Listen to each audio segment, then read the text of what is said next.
Tlai ni tla tu kan la sen phat maya sen phat mai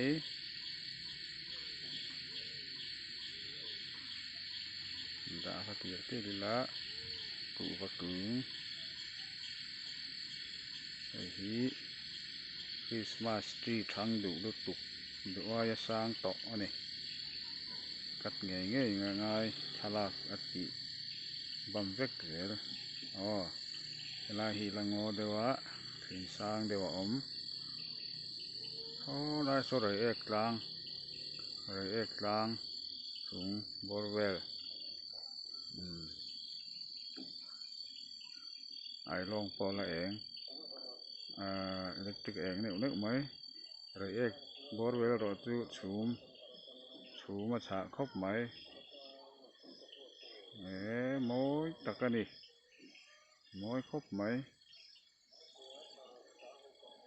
em dễ tiếng hay làm bằng alcohol em đã làm hi in em chìm điệu tiếng chú ôm đàn về là lằng zim viêu nè lằng zim viêu nè in em cô về đây tiếng hay là hi chú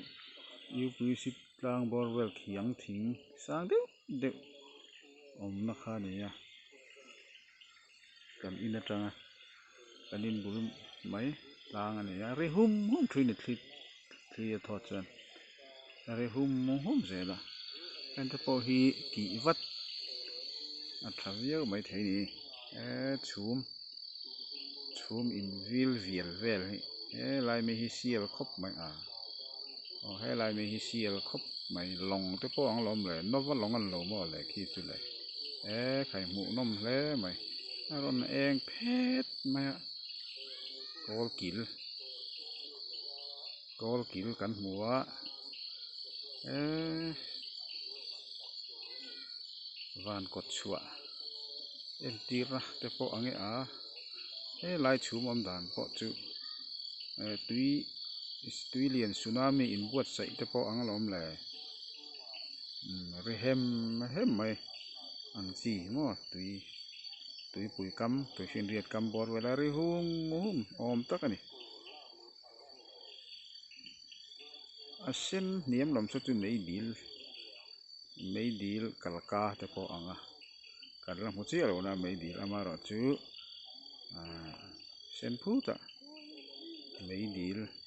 te po ange khai chum tui pai ruột tui pai te po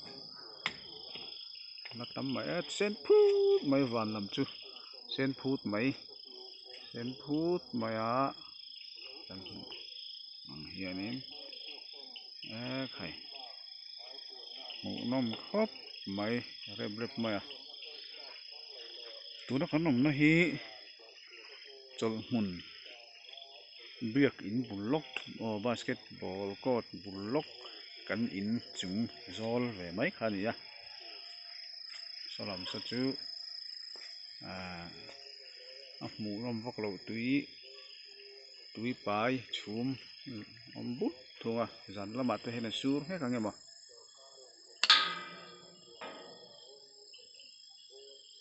tụi nó cần lang là camera hi phone camera Vivo Z1 Pro anh tiếng chỉ khá này puso mà lang puso mà chén na puso mà colony mà do sara ti velte sabaku ti velte ta khen anh chén này anh mình cái cùi có mấy faro ti vel mo mình ăn này bona kilai bora khen rame ti velte vai le arabia ti vele mo anh chén mo ti mấy thèm mà rồi tu anh mê lần đây là mì dâu thon nè hàng lai bẹt thả te po biak in sak lai nga ron chau ni hi nga biak in sak lai te po lo long ro lom khu atla thet to mai Với Tlai chú đi tạt tour kan lo man itu bera mai hei in chung sang bera kan lo na ni kan in chung hi sang te lua lo na ma ro chu khot khia tin nuam ve to viau mai tan thil tlang ao te po tui vào mấy cái lồng tan thil nghe tui va mi nghe ni tui vào mệt mo tlang ao COVID-19 lockdown tlang ao te ni chu te po kan mo kan the thai